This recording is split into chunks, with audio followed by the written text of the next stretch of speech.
Magandang araw mga lods. Dito na naman tayo sa ating ibunan mga lods. Samantalahin natin habang wala tayong ginagawa. Yan. May nagtanong, although nasagot ko na to pero sige na nga para i-focus natin sa na to. Kasi tanong niya bakit daw ang gaganda ng mga kids. So sabi ko sikreto lang yan lods, tamang pag-aalaga lang. Tapos yan, bibigay natin ulit yung tip. Although yung ibang rito alam na yan. At yung raffle natin mga lods, na totally 4 na yung sumasali mga lods. Kaya sali na kayo. Yung 4 na yun, bali yung isa ron, 2 yung niya. Totally 6 na entry, bali 200 yun. Kaya kung ipe-person mo yun, parang 5 person na siya mga lods. Ayan. Kaya sali na kayo mga idol. Let it, bang, bang. Magandang araw mga lods. Ayan. Medyo maganda-ganda yung panahon ngayon. Sana umulan man, huwag na masyadong kasi delikado sa aming lugar mga lods. Ayan. Ngayon iuna ko na yung mga lods kasi yung topic natin baka maiksi lang. Iuna ko na yung sa raffle mga lods. Sa mga nagtatanong pa rin kung paano sumali, simple lang yan mga idol. Mag-subscribe ka lang dito. Tapos i-click mo yung all para lagi kang click mo yung bell, di ba? Yung all para lagi kang updated. Tapos mo na rin, paki-share para malaganap natin tong channel natin. Tapos di nakasub ka na So yun, ang gagawin mo lang mag-comment, like gano'n. Kada may video ako, kahit lumang video yan, sige, comment like lang. So sa mga libre may chance kang manalo mga lods. Yan, sa libre yun may chance kang manalo, mag-comment ka lang. Tapos ganoon din naman sa may bayad, para makasali kang gusto mo sa may entry, ganoon din. Mag-sub ka rin dapat kasi pag hindi ka nakasub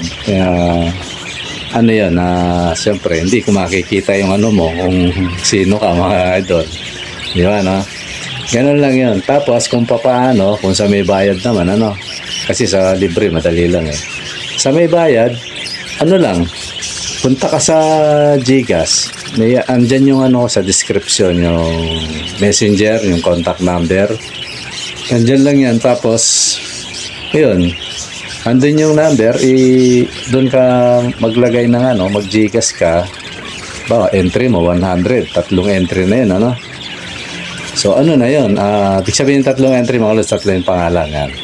Tapos pag naka-GCash ka na, isend mo lang sa messenger na katunayan na ikaw yung na GCash na sumali sa may entry. So para mailista natin mga lods, para malinis, walang so yun lang yan, ganun lang yan. Tapos automatic pa na kasali ka na rin sa libre kasi sabay ito mga lods, sa libre tsaka sa may bayad, magkasabay ang bola nito. Iuna natin yung libre tapos yung may bayad. So dalawa yung chance mo na manalo. Ayan. 2 pares sa libre, 3 pares sa may bayad. Tapos ngayon ang natin mga lods, may budget kit 1 pares. At ito sure ball na na talagang malaki siya. Nakita ng mga ka-lods natin to.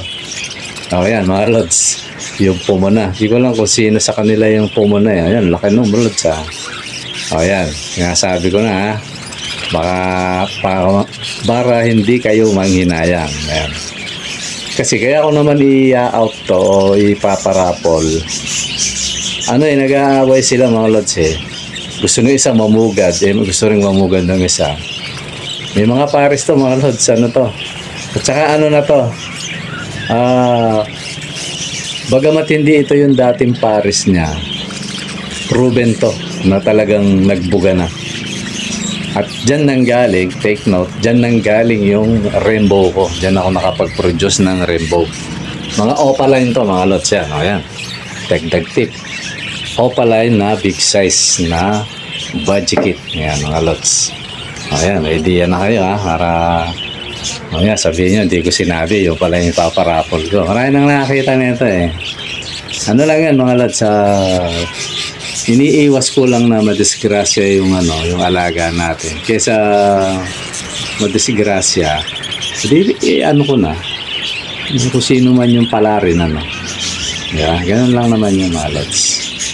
Kasi yun, sayang naman yun kung ano lang. Okay, yun na yun. Tapos sa libre naman, tandaan nyo mga lods, ang ibibigay ko mga bata, tapos 3 yung lalaki. Depende. Depende yun. Kasi hindi ko pa naman na-gender pa yung mga bata kung kung ano ba. Pero lagi ko sinasabi, baka lumamang yung lalaki. Ngayon, swerte nyo pag nagparis yun, na paris sila. Bata yun. Sa may bayad, may possible may bata, may matured yun. Isa na yung budget doon na paris. So yun, mga lods, sinayag ko na, kayo masabi. So ngayon, punta na tayo sa sa topic natin. Sana maiksi lang to kasi inano ko na to tinapik ko na, kaya na siyempre sa messenger kasi mga lods, laging merong nagtatanong. Sabi ko, panoorin mo siguro tinatamad. Sabi ko, abangan mo, sabi ko, itatopic ko. Ito yung patungkol sa yung mga nagsasabi na bakit daw makinis, ba't ang gaganda, yan. Sikreto lang yan mga lods. So, una-una ganito. Siyempre, nag-aalaga tayo ng mga kids, mga lods. Hindi ko man sinasabing project, pero parang project na lang yun. Kasi, alam ba, nagpares ako ng Crimino at saka ng White Bull. Di ba, no? Project na rin yun. Kasi may gusto kong palabasin Yun na nga yung mga puti. Di ba, no? Nakapag-produce ako ng puti.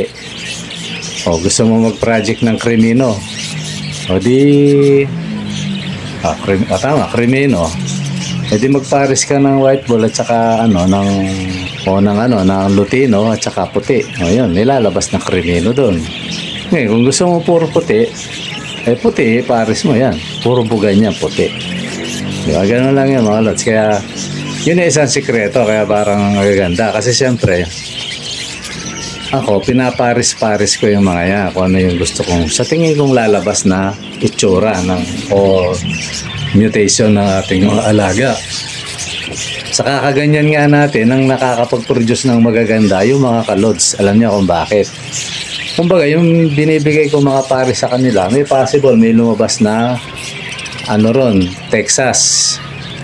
Texas. Hindi Texas, mga lods. So, tawag nito, lace-wing or palo, ganon. Kasi pag lace-wing, minsan hindi pa pula yung mata nun. Pero minsan, kalahati pa lang ang pagka-lace-wing, no? Pero minsan pula na yung mata, So, ganon. Although, di ko lang kung may napalabas na kasi papunta dun yun yung Texas di ba, no? Sila yung nakapagpapalabas, hindi ako. Ako, kumbaga parang kung parang ganito, gawa tayo halimbawa. Ano ba yung magandang halimbawa? Sa pintura, mga lods. Ako, ang hawak kong pintura, universal. 4 na kulay. Ayan, related yung mga pintor dito. Ano yung universal? Pula, puti, blue, yellow. Di ba, no? Yung 4 na yun, nasa akin. So ngayon, nagtimpla ako ng ano ba yung pwedeng itimpla? Halimbawa, green at saka yellow. Ayan, green at saka yellow. Anong labas? Di ba, no? Ano nga ba labas? Di ba, no? Kung ano yung kalalabasan nun, ito, para medyo tayo. Ganito, ano nga ba yung ito pala. Blue at saka dilaw, yan. Kasi nasa atin yan yung 4 na kulay na universal. Blue at saka dilaw, nung minix ko yun, ang lumabas, green, yan. Di ba? Di green ang lumabas, nakapagpalabas tayo ng green.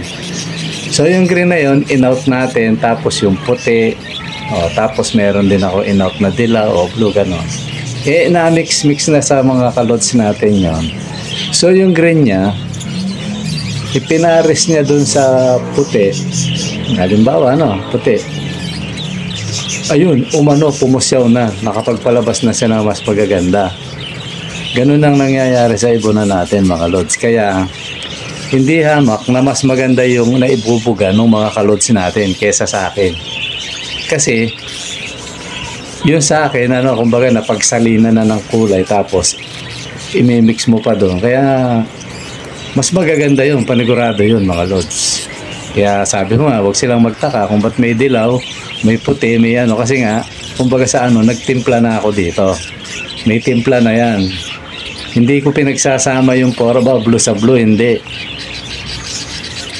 Kasi blue din ang labas nun, mga lods Ang tinitimpla ko yung possible na lalabas. Yan.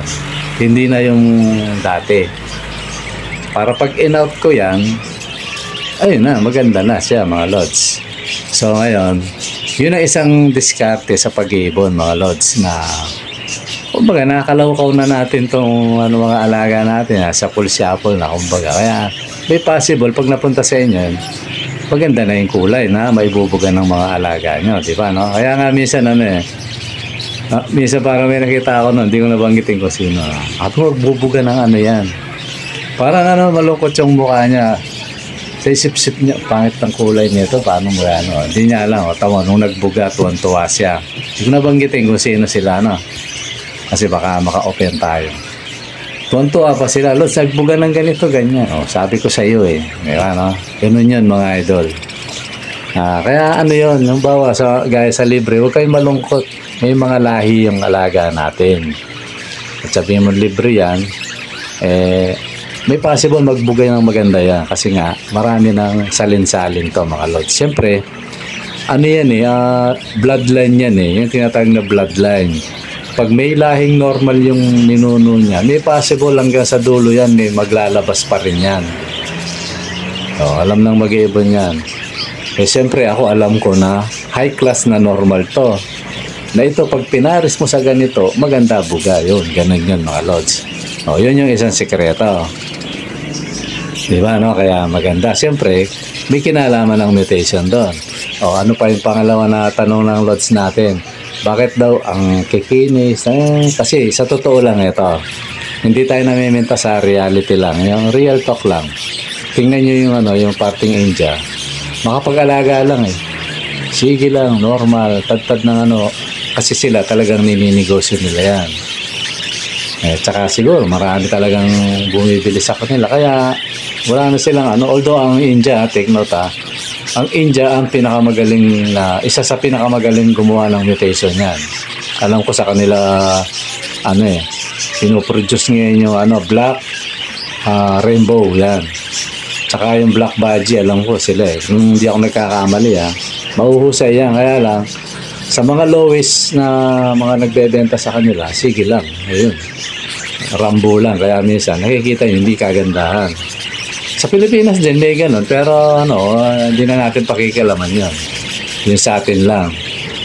So ganun yun, yung sa akin ang ginagawa ko, yun nga, galing sa mutation na medyo okay na, tapos hindi man kataasan, Lods Tapos sa pagpapakinis naman, ito yung sekreto, ito yung gustong malaman ni Lods na itapik ko na. Lang yun, mga Lods, ang ginagawa ko lang wash out. Ilang beses ko na binanggit, wash out lang. So ito, Lods, hindi, ayaw niya kasi, minsan may mga ganito na mahilig magtanong.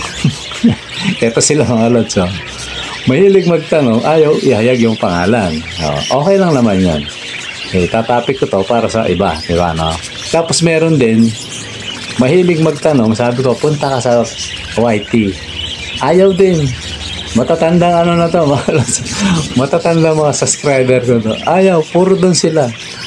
Pag nagtanong sa messenger, kaya ginagawa ko, doon ko sinasagot dito sa YouTube ko sinasagot, mga Lods. Bagay, hindi natin masisi siguro. Mas madali sa kanila yung sa messenger, di ba, Pero sana, mga Lods, pakiusap ko, pag di magtanong ka sa magtanong ka sa messenger, sasagutin kita, tapos punta ka rin sa Lods, punta ka rin sa YT para yung mga iba na yun din ang tanong, masakol natin mga lods. Yan, kagaya nito. Balik na tayo dito sa pampakinis. Ganito lods. Ito para kay lods lang ha. Ano ba ang tatawag ko sa'yo? Sige, basta lods na lang. Ganito, para sa kanya to ha. Kung gusto nyo rin gayahin, pwede rin naman. Ito. Kasi ano to dati ginawa ko naman na to. Wala namang pero di ko lang kung baka mamaya pag puro ganun, baka may effect ito yan mga lods. Mystery word, mystery lods yan. Ito yun. Kung gusto mo lagi makinis ang alaga mo, siguro ito si lods, konti pa lang alaga niya, kaya medyo siya, masyadong curious. Ito yun, gusto mo lagi makinis ang alaga mo. Pati na rin sa inyo mga idol, ganito. Gawin mong regular yung wash out. Parang yung ginagawa ko nung araw. Ang gabay naman, ginagawa ko to. Pero hindi na masyado, ganito, gusto mo laging parang, alam mo yung manok? Kasi sa manok talaga to mga lods sa panabong Di ba ang hintab ng ng manok? Isa yan yung ginagawa ng pasabungero.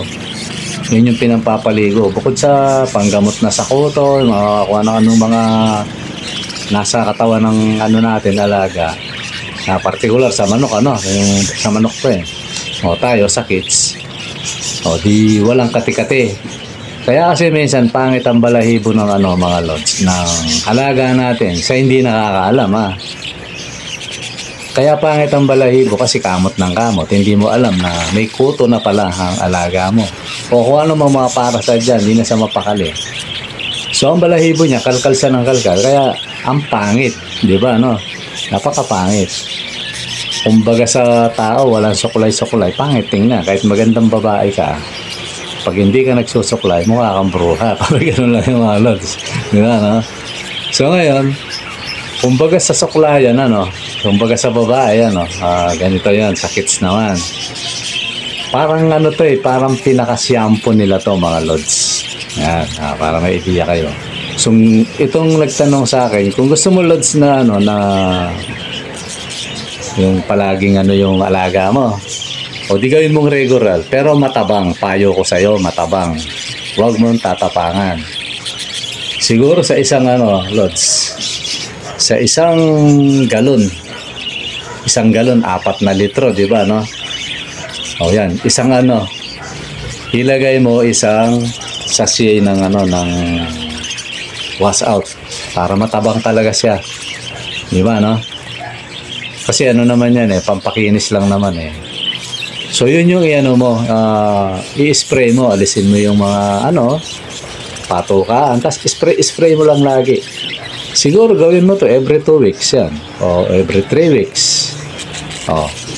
Bukod sa makintab na yung ng alaga mo, nawawala pa yung mga kung ano-ano may nasa kulungan na yan, yung mga kutok-kutok hindi natin nakikita, mga parasite na yan, napapatay yan. So yun, iiwas mo lang yan sa mga baka mag-spray ka, andyan yung inumin, huwag. Alisin mo yan, patukan, tapos spray every 2 to 3 weeks. Yun ang gawin mo na matabang lang lods payo ko sa'yo, matabang. Yun, makikita mo lagi makinis yung alaga mo. At saka kaya kasi makinis yan, nakakabawas yung kamot. Although palakamot yung parakeets, pero hindi yung kamot na baka nakikita mo parang nagkakamot, pero hindi, naglilinis lang ng katawan niya yon. So yung talagang kamot na kuto, wala yon. So kumbaga sa babae, nag-shampoo siya na nagsuklay, yan, ang ganda niya, di ba, kumbaga sa babae. Kahit kamukha lang siya ni Bebang, maganda pa rin, di ba, kasi makintab ang buhok, may suklay. Sarang ganon. Kaya siguro lods, sapat na sa yung yung na yon na topic na yan, kasi tad-tad na to, napakarami ko ng tinapik na ganito mga lods. Kaya lang siyempre kailangan nating sagutin. Makakatulong din sa inyo yun mga lods, sa totoo lang, lalo na yung mga bago. So yun lang siguro mga lods. Sana hindi lang kay Idol nakatulong to, pati kay Mystery Lods. Yan. Okay, hanggang dito lang mga lods, at sana sali kayo sa ating parapol mga lods. Sa may may P, yan, automatic naman yun sa may pre, yan. Okay mga lads, maraming salamat sa panonood. Bye-bye.